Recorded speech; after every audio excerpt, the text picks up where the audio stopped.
à tous. Hello everyone, welcome. Please sit down.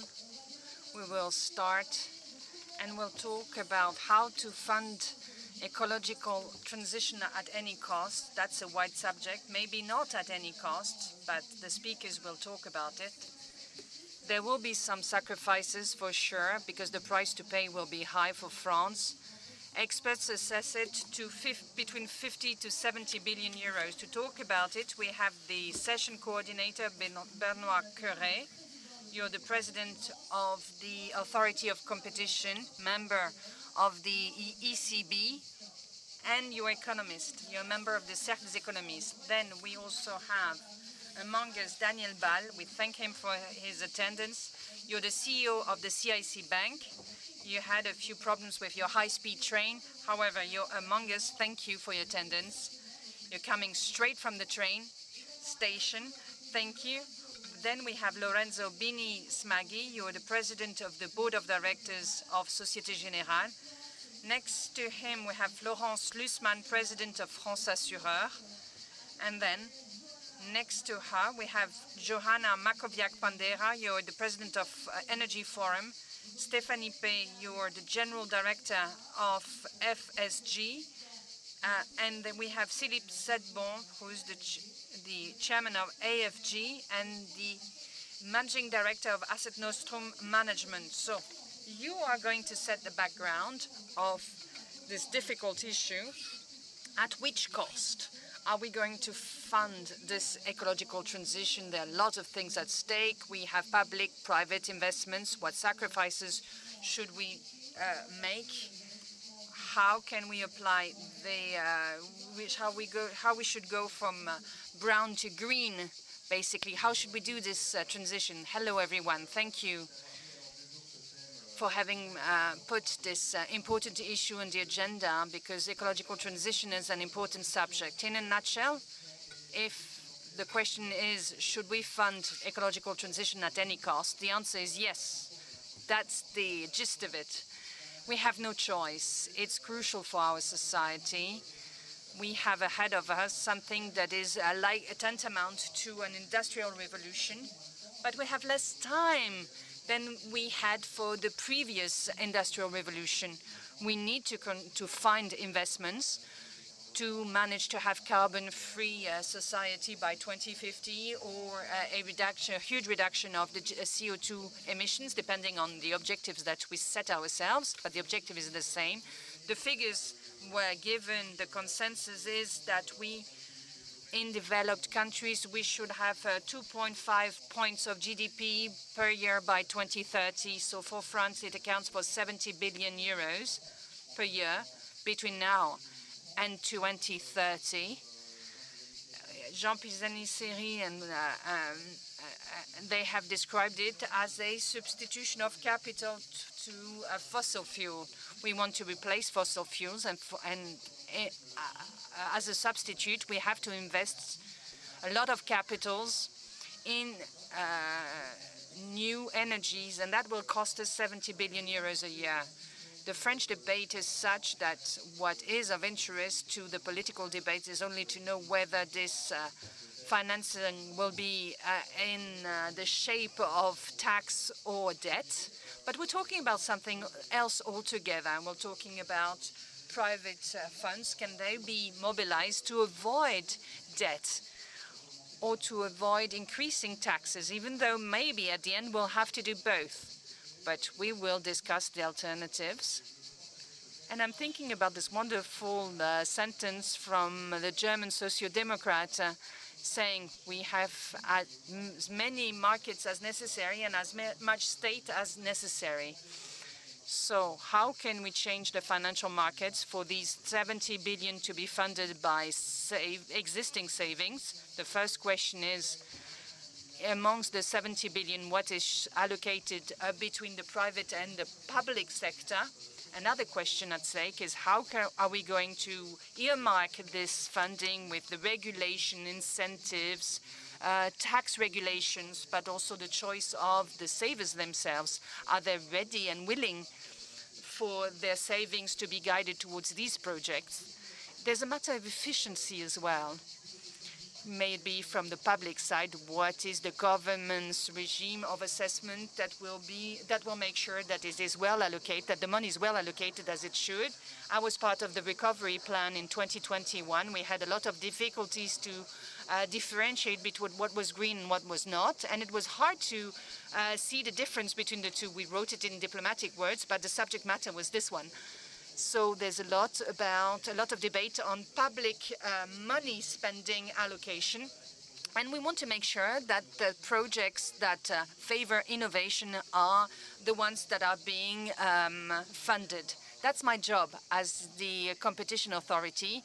And we also launched a large investigation survey on e-cars, on e-vehicles, because there's a lot of public spending that was allocated, and want to make sure that it's structured in a way that is good for innovation and for the market. So efficiency is at stake. In Europe, we have another project that you all have forgotten, certainly, because it's a bit nowhere. It was called the Union of Capital Markets. The aim was to unify capital markets in Europe. It wasn't taken seriously by European governments. My conviction is that if we do not do a union of capital markets, we will not be able to have ecological transition. So concretely, what are the priorities in the months to come or in the years to come? I'm stopping here. Thank you, Benoit. Let's have a round of applause. So before starting our roundtable, we've started already, but I wanted to say that you can ask questions if you want. We will have a Q&A session at the end, so do not hesitate to ask any questions. Joanna Pandera, you're the president of the Energy Forum. That we have to do more. The cost of inaction today is high, but you told us that the other costs are enormous too.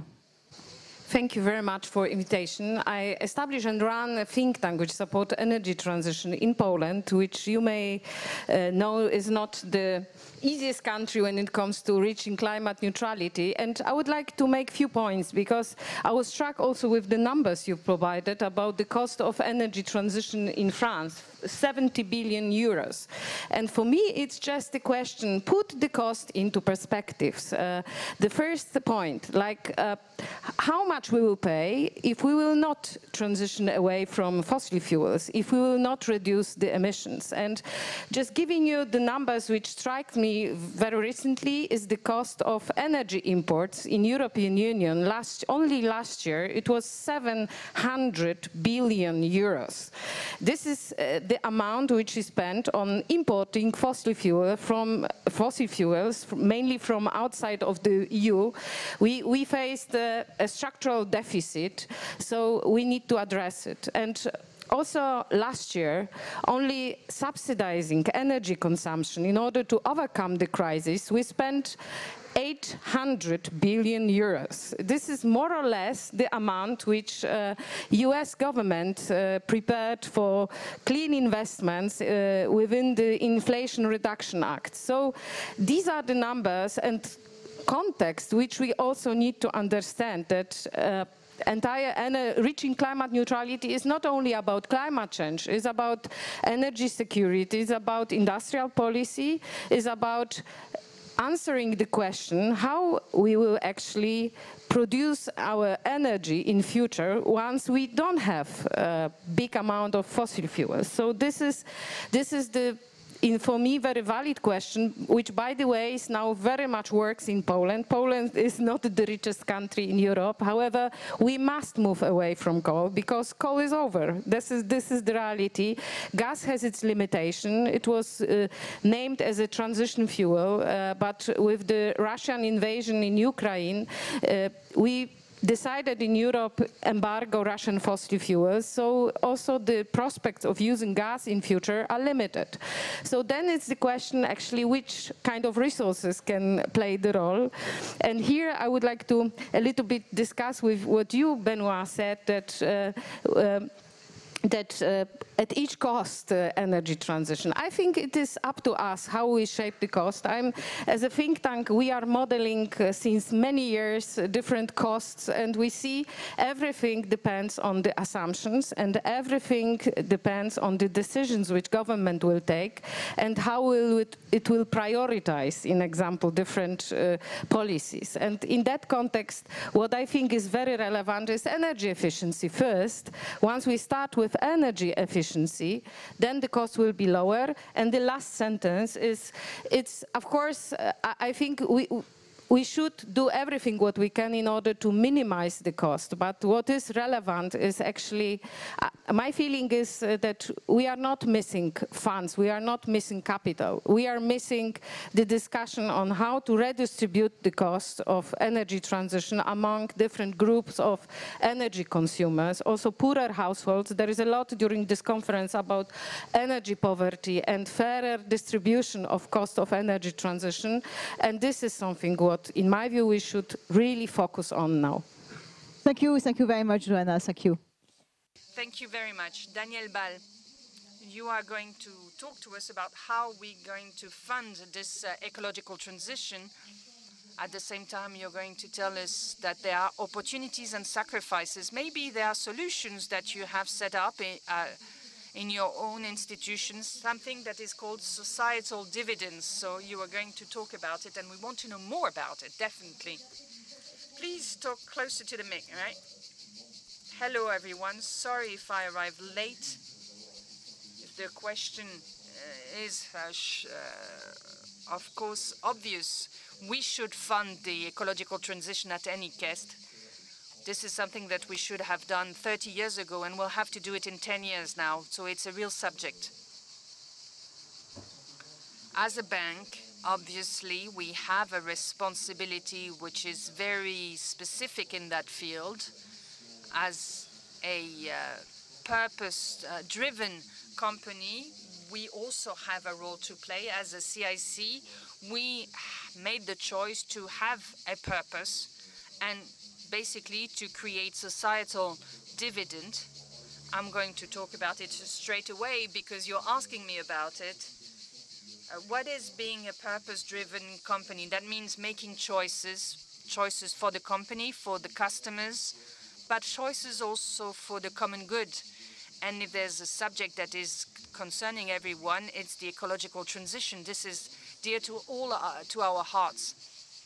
So we decided to allocate 15% of our net consolidated P&L results in a sustainable way to what we call the societal dividends. What does it mean for this year?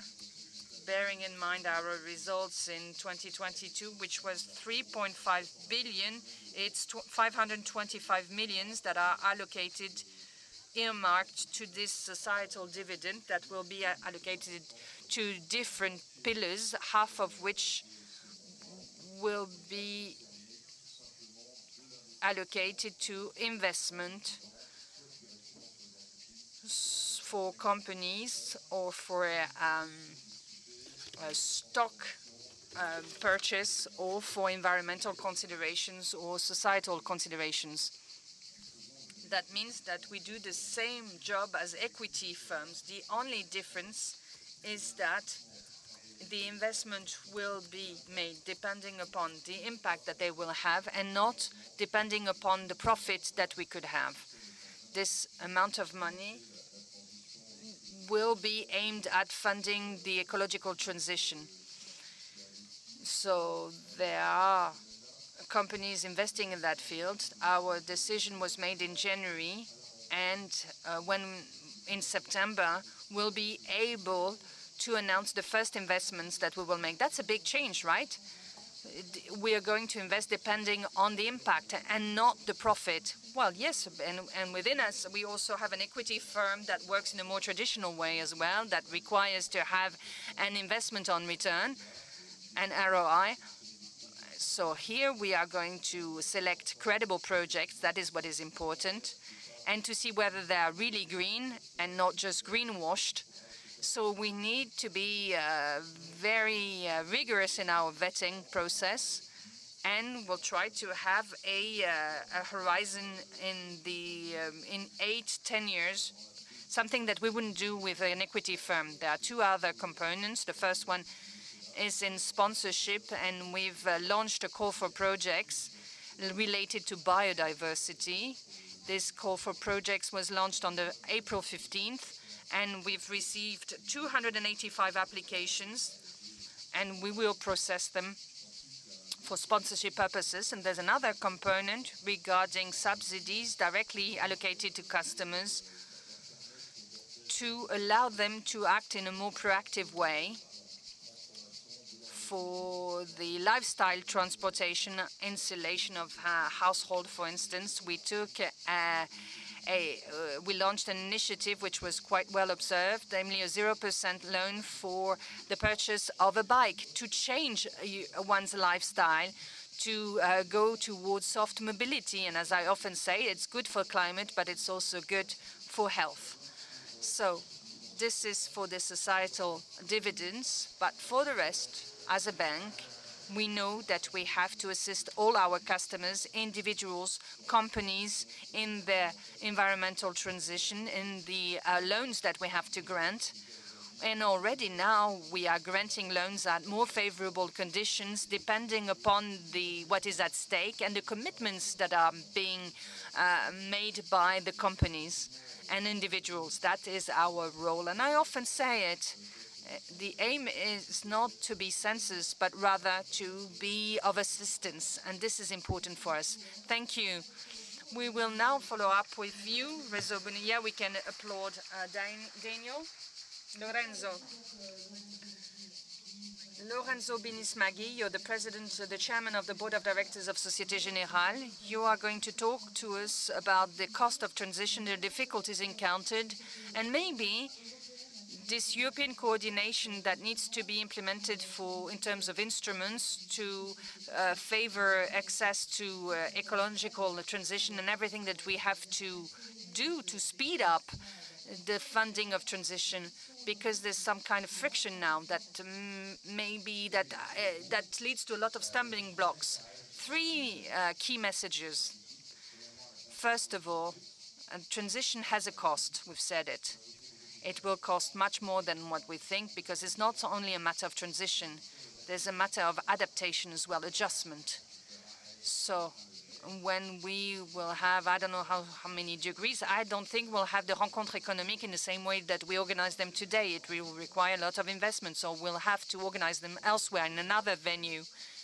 Why am I saying that? Because when we delay transition, as we've done for so many years, we aggregate CO2, and each year is worse. So the cost is getting higher every year. So we need to think about adjustment of our lifestyles to different temperatures, to higher temperatures, and full areas of Europe will be desertified. Another message, and I'm not going to be optimistic, because you can all say what you're doing right now, but Europe will encounter a lot of problems, and maybe we won't make it. We won't make it in funding the transition, because states are over-indebted. We'll have to increase taxes, and if we were to do a referendum now, who is willing to pay more taxes to fund the ecological transition? I will not see a lot of hands being raised. There are a few hands raised, though. Well, but we have to understand what it means. When we think about the private sector, funding needs are significant, but bearing in mind the financial system that we have in Europe, which is bank-based, they can grant loans if they have capitals, and they can only have capitals if they make profit. But we know that there's a limit. So it will be very difficult for a financial system such as the one we have in Europe, based on banks, where we fund everything via banks, and we don't have any capital markets. We have 27 capital markets that are very small. And as Benoit said, as long as we do not have a full-fledged European capital markets, we won't be able to fund everything that is necessary to proceed with the transition. We won't be able to be competitive as opposed to the US, because the US, first of all, They have a financial system that is well developed, well integrated, and they have a very efficient instrument in tax reduction, basically, to create investments. And taxes are paid at the federal level, not at the local level. In Europe, we each have our budget, so the tax space to create an incentive for investment is very different from one country to another. It's true that the American plan is very beneficial. Well, they create their own interests, yeah, with the instruments that they have available. We do not have the instruments. We don't want to create them. We are very shy. We are thinking in silos, and we're not ready to be competitive as opposed to the Americans. And the last message that I would like to convey is that banks can assist companies, households, but we cannot force them to do so. And in the end, we cannot have green finance and a natural brown economy.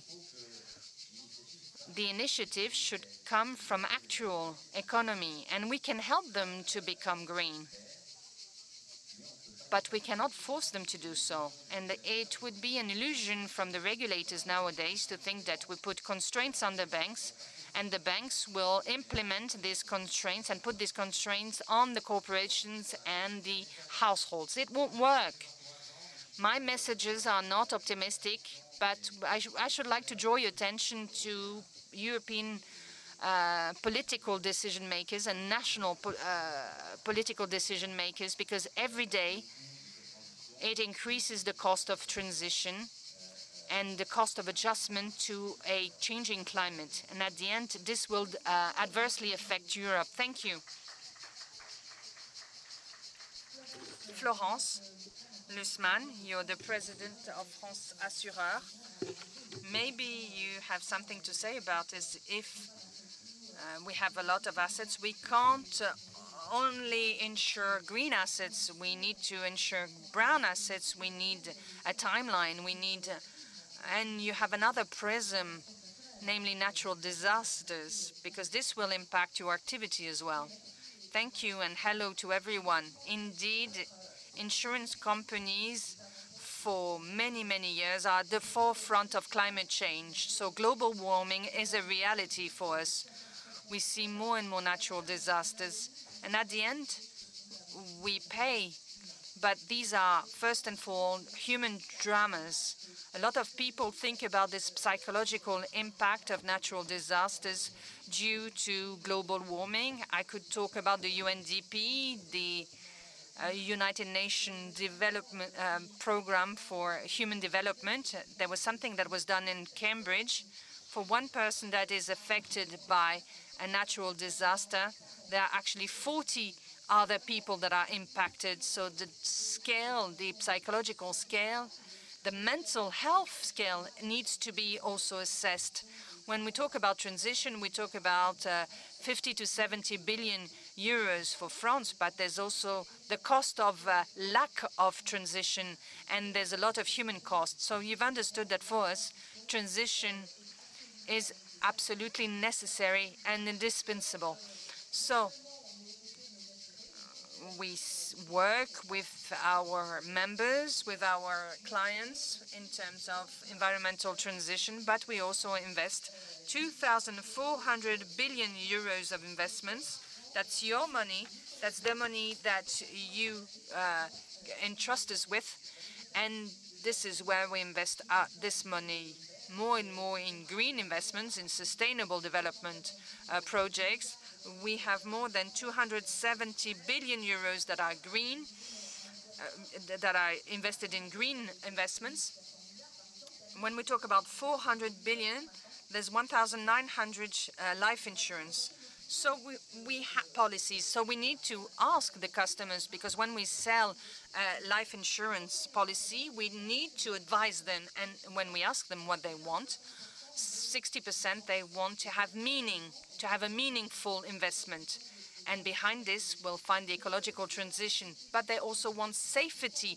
30% of them want security, safety first and foremost, and also cash. So we have to be accountable for this. We're willing to do so, but we need to have a huge societal momentum to manage to have the right impetus to invest this money as we should. For ecological transition, what is lacking now? There's a plethora of regulations. Like banks, we need to understand regulations. We think, okay, they will put the constraints on the actual world, their investments, but also via their insurance operation. This is what the regulators think. I think it's an illusion. That's not the right prism. It's not with this constraint that we will manage, because to find investment amounts, the rightful investment amounts, we have to work on savings. We talk a lot about consumption, but when we think that we have to fund 50 to 70 billion euros every year in a country like ours where we have no pension fund, that means that investment comes in a majority from life insurance policies. We need to do everything to favor development of life insurance policies. And on this matter, I have a few concerns about what is going on in France and also in Brussels, but we'll talk about it later on. Thank you, Florence Sussman. So, Stephanie Pay, you're the CEO of Natixis. You're going to talk about the role of these financial stakeholders and those that are innovative. We have to go towards this transition. We have to help a lot of sectors: chemistry, iron, steel, glass, and a lot is at stake, isn't it? Of course, but transition has already started. Maybe it's not fast enough, it's not extended enough, but it has started already. We also have infrastructures in terms of renewable energies that has sped up. We have a lot of investments behind this. So investments of transition have started, as said. I'll say it again very swiftly because it's useless, but you have a panel of stakeholders that are concerned by the ecological transition are here. It's banks, insurance companies, the market. And the absence of a European market is a stumbling block today.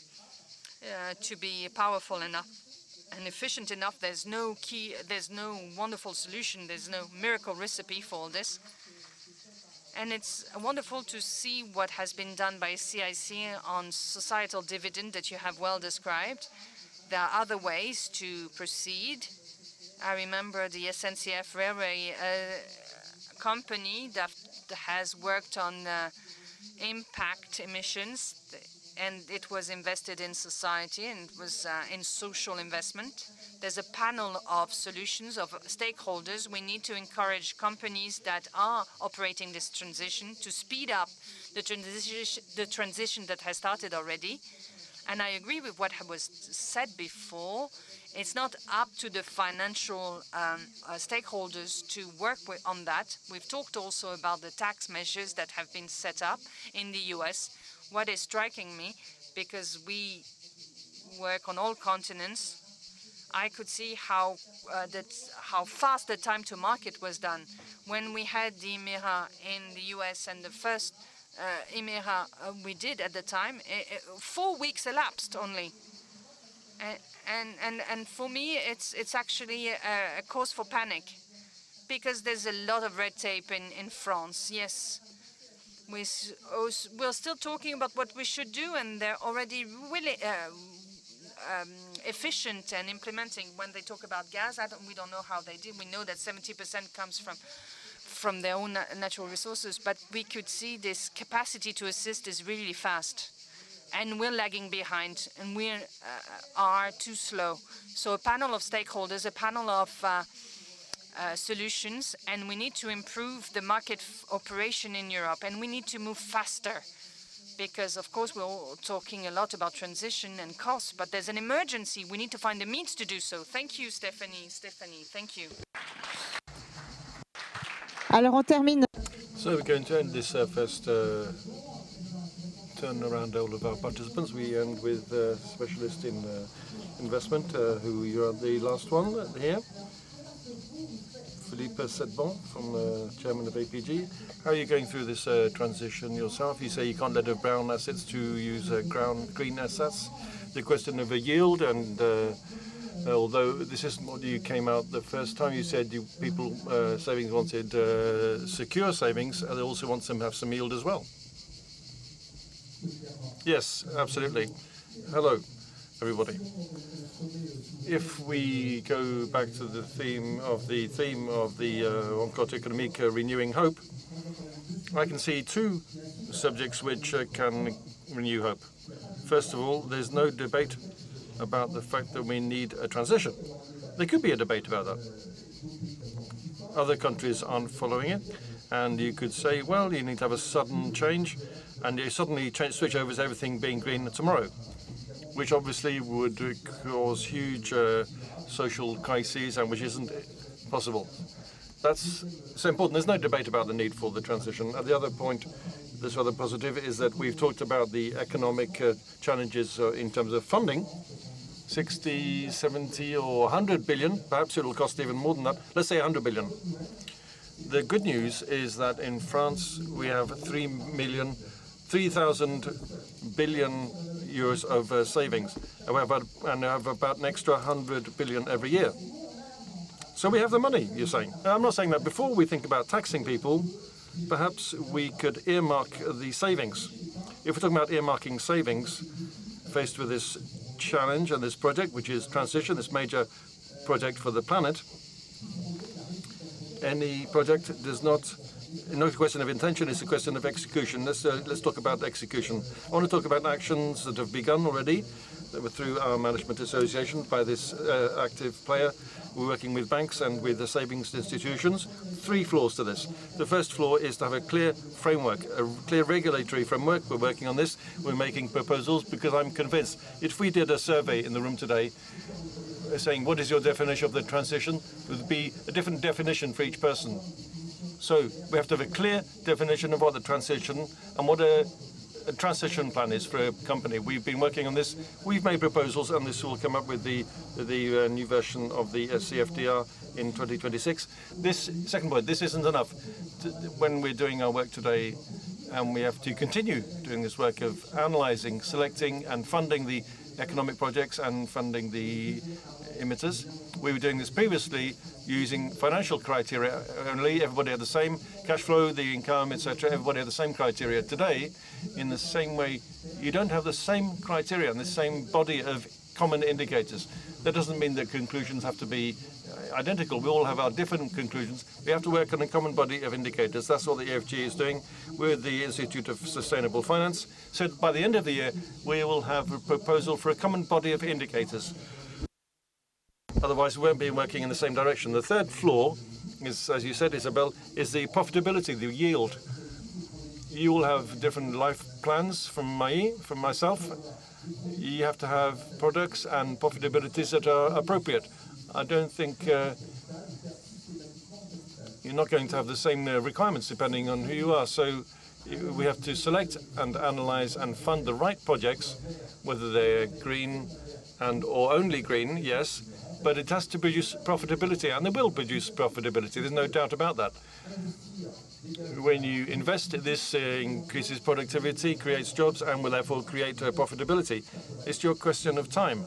You have to give yourself the time to give for the investment to produce the fruit of your action and to produce the profitability that they will produce. I know that at the time of internet and Bitcoin, where things are very volatile, it's complicated, but we have to give ourselves the time nevertheless.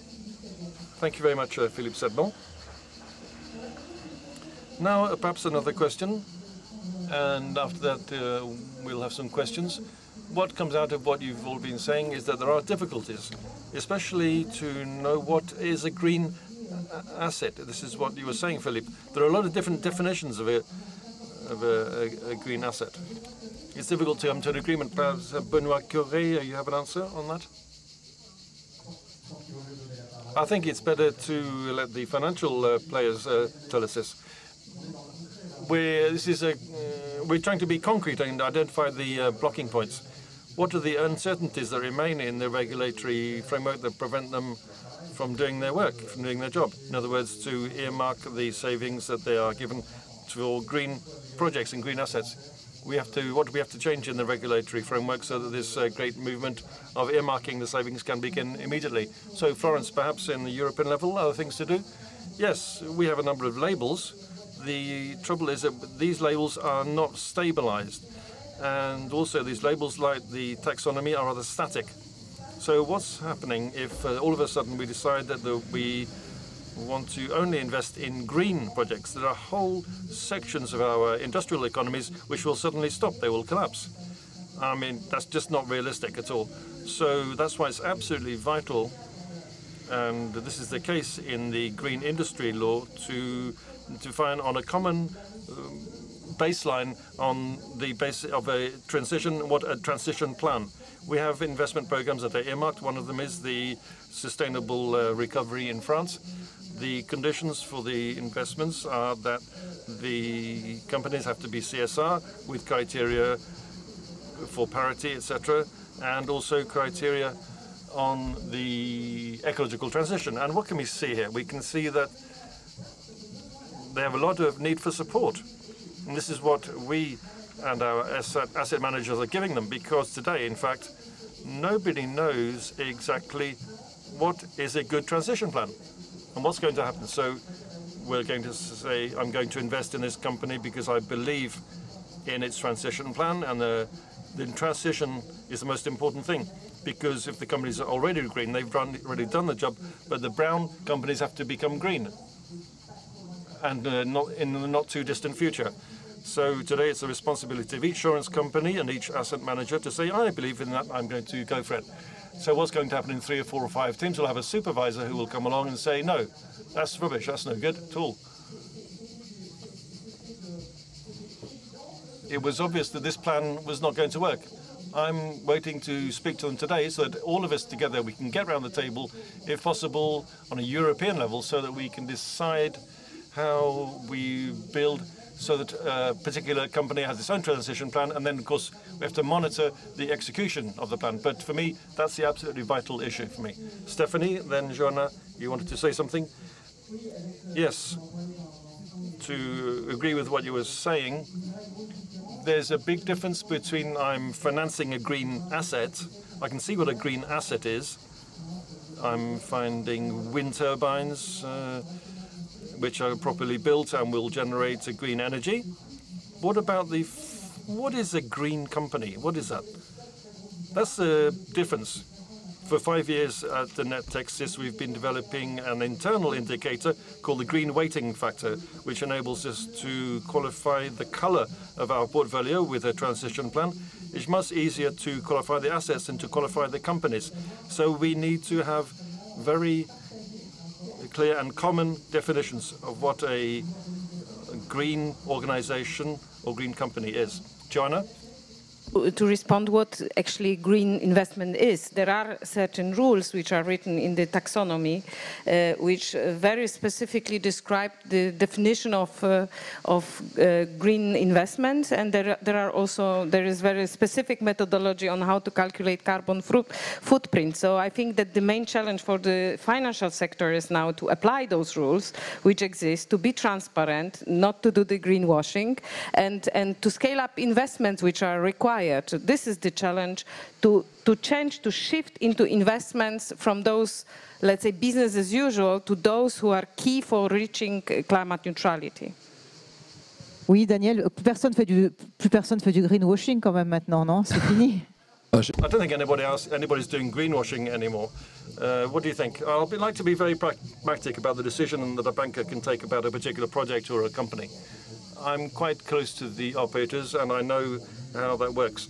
Today, when you are analyzing an application for funding, the most important thing in the financial criteria, but also systematically for us, we take account of non-financial criteria.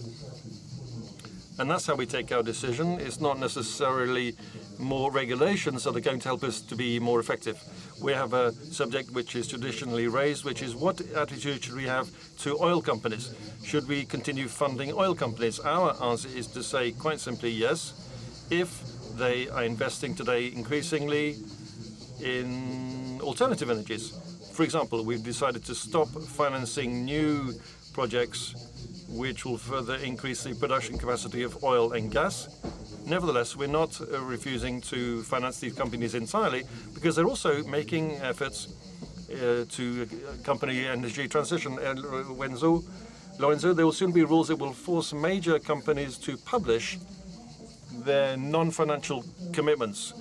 50,000 companies are concerned, I think, Lorenzo? Yes. If I can just differ slightly from what has just been said just now. The rules have been defined for the banks and insurance companies, have to be applied, and that's fine, everything will be great. No, it's not that simple. We're going to apply the rules, but the problem is that in opposite us we have customers, companies, and households as well. Because when you're talking about a financial loan, the loan has to be used to build or to use how things are drawn online. The customer has to understand as well. The customer has to be green as well. And of course that starts with the big companies, of course, but it's the same for everybody right down the line. There's no, also for well, the bankers and the insurance companies applying the rules. That's fine. Of course, we apply the rules and we try to help our customers. But the most important effort will be the level of the customers. We shouldn't deny that reality. That's where the greatest effort is needed. That's where the biggest cost is. It's with our customers. That's where they have to help them define a financial journey. And this financial journey will be complicated if, especially in Europe, we don't have the same tax incentives or financial incentives as in the US. Do you think there's an appetite for investors and for savers to want to make green investments? Yes, there is a demand, but we have to have the supply as well. The risk is greenwashing. If we try at any price to satisfy this demand by inventing investments which are not, in fact, green. So we have to be very careful.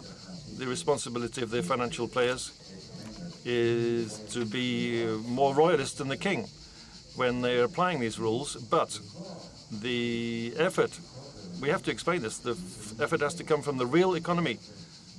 The people, those who are actually producing and investing. Philippe Setbon, do you think this could change the situation, this need to publish this non-financial data? Yes, of course, but we've already been doing it for some time. Transparency on investment, of course, yes. In fact, we put the cart before the horse because we want to be transparent about investments, and we've been doing this using non-financial indicators, whereas the emitters don't yet have that obligation. This is a rather specific point. I'd like to come back to it just for talking about the earmarking of savings. The labels, of course, that give information for the distribution activities. There is taxation that can give guidance, but that shouldn't be giving too much guidance. It should have to be an accelerator, but it shouldn't give too much guidance. Otherwise, you have phenomena where investment is concentrated and you create bubbles and a negative yield, as I mentioned earlier. So we have to be very careful with that. And there is also the subject of how, as we've all said, how do we move from brown to green, and how do we support everybody? And for that, we need information.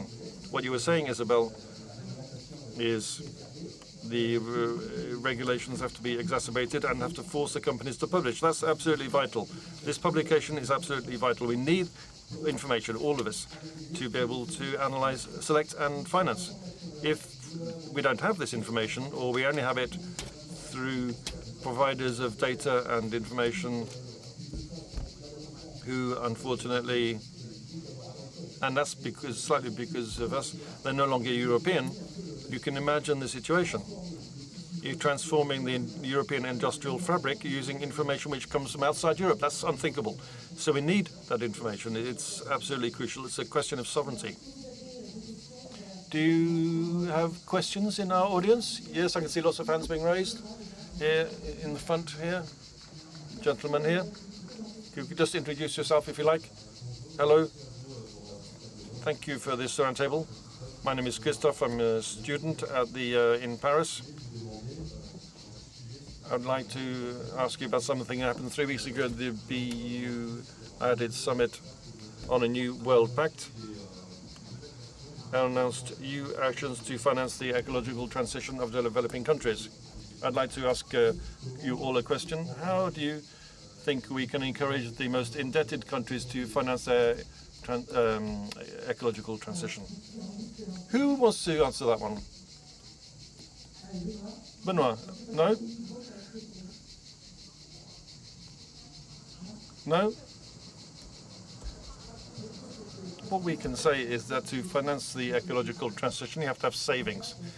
And in those countries, you need to start trying to introduce saving mechanisms and popular savings, widespread savings for the whole population. And this has been the case in France for many decades, and this is also the case in insurance field as well. There are means of encouraging and facilitating savings. Then concerning the different structures that can be set up concerning global warming and disasters, etc., I talk a great deal to the major worldwide organizations, the IMF and the World Bank. With the conclusion we come to for the developing countries and the less developed countries is that you need public-private partnerships. Depending on the level of equity of a financial company in a particular country, it can cover a number of risks, you can invest up to a certain amount, and then after that, of course, obviously, you need to have public finance. Bruno, did you want to add something? Yes. I think that if we want to help developing countries fund their transition and adaptation, which is an even greater challenge for them than for us, we have to have change the model for in the multilateral organizations. I'm thinking of the World Bank and the BUI, which is our multilateral organization, and the European Development Bank and the regional banks. We have to give them money. We have to have a change of intellectual sector. We have to give them money, but using less paternalistic approach than in the past. And we have to avoid a different approach depending on what we allow for others and what we allow for developing countries. For example, the idea that gas is a transitional energy in Europe, but will stop funding gas projects in developing countries is completely incomprehensible for them. So we also have to change the software, and to that we no doubt have to change the governance of these institutions to give these countries a greater role. We'll carry on with the questions. I think there are hands being raised. Voilà, puis après il y en a une là, madame aussi. Bonjour, je m'appelle. My name is Sami. I'm at HEC in Paris. I've understood that there are two challenges. Is first of all information, what kind of city which is green, what company is green, and the question of incentives. I've understood that there are problems with the transformation channel. The companies have to put in place green projects, and the partners are starting to put in place reforms with they'll be able to start carrying out thermal renovation. I'd like to know what you think of the economic proposals, such as the conditioning of the rate of funding by regional banks to the central bank, the presence of green collaterals rather than brown collateral. Wouldn't that be a good way of incentivizing people to earmark savings for the ecological transition? Who would like to try that one? Daniel? Yes, I can start to answer that one, yes. Yes, another layer of regulations. I'm not sure that would be really very effective. Maybe the supervisor is co-regulator is thinking of doing that. I think we should trust people. We should trust the different players and whether it's banks or insurance companies. And as Florence was saying earlier, concerning the people, the savers, we have to see where they want to put their savings in. When the banks, when they give credits, they are able to orient these loans. The idea is not to only be we have to be somebody who provides support. If we only do it because we have excellent refinancing conditions with the central bank, they would be a bit too restrictive. This morning I was reading that one of the speakers, one of the roundtables, was saying that you need more regulations for finance. And it's not just an ethical question. I completely disagree with that idea. And the idea of having more regulations in a sector where we already really have far too much regulation, I'm really not in favor of that, because I really don't think it's the right solution. We say we're in a free market economy, but for me it's becoming less and less free. But I do trust banks, and we are one of those banks. I think in general the French banks are responsible in their behavior, and they are capable, and they are committed today to support their customers. I'd like to add that you mentioned the way you express this idea of favouring refinancing. The trouble is that all of these regulations, there's already too many regulations. I agree. It's just punitive. You're suggesting that we should degrade our work if we don't use the right mechanism. We should try to reverse the process and make people want to do things rather than punishing them. Any other additional regulations for me is negative development rather than helping to promote and finance green projects and green assets. I think that the major challenge is indeed to mobilize investment and how to do it. I think generally in the EU we set the targets in order to mobilize investment. In Parlez bien près du micro. Sorry? Bien près du micro. Closer. Okay, sorry.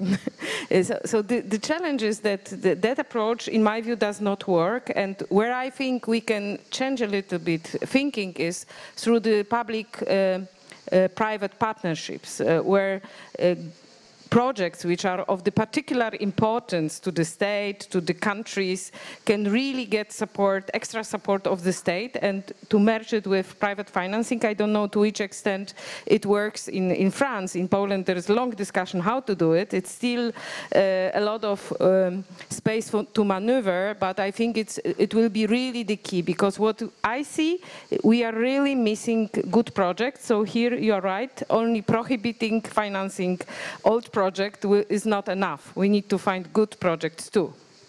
Il nous reste très peu de temps. On va prendre une question, madame. Là, vous aviez levé la main. We don't have much time left. Madam, the lady here was raising her hand. Yes. Thank you. We only have 2 or 3 more minutes, then we'll have Benoit's conclusion. I haven't forgotten you, Benoit. Just staying in France and not in the developing countries. For example, I would like to ask the banks a question, particularly Société Générale. What proportion of investment and have you done this year for ecological transition? We haven't talked about that. What is the proportion of investment has been for ecological transition? We don't have a portfolio objective. We have objectives in terms of financing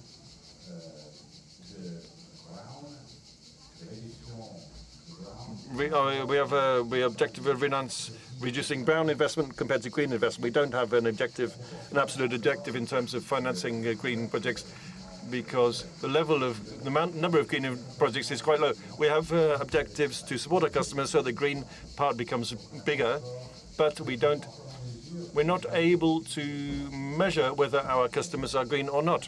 So we have a methodological problem. So unable to do what you're suggesting. It will be happening in the future, but at the moment we don't have that approach.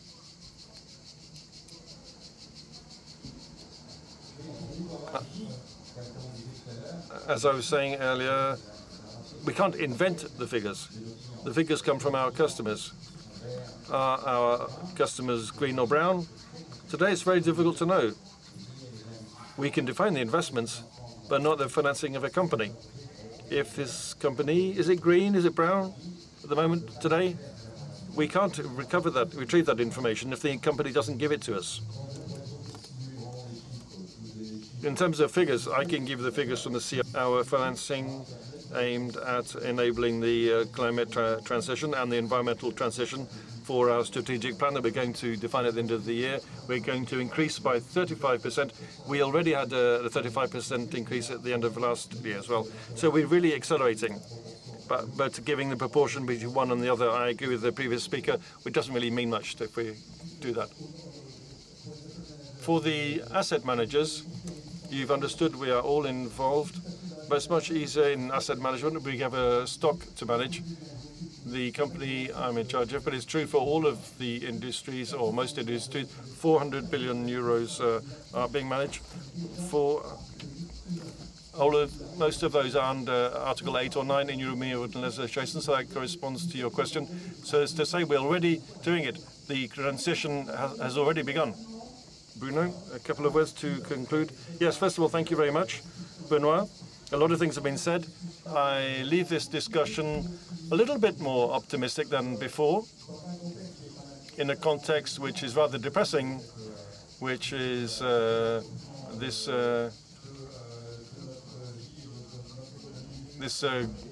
global warming of our lives and our economy. For the students in the room, they are going to have to deal with an increase of 4 degrees in the temperature, not us.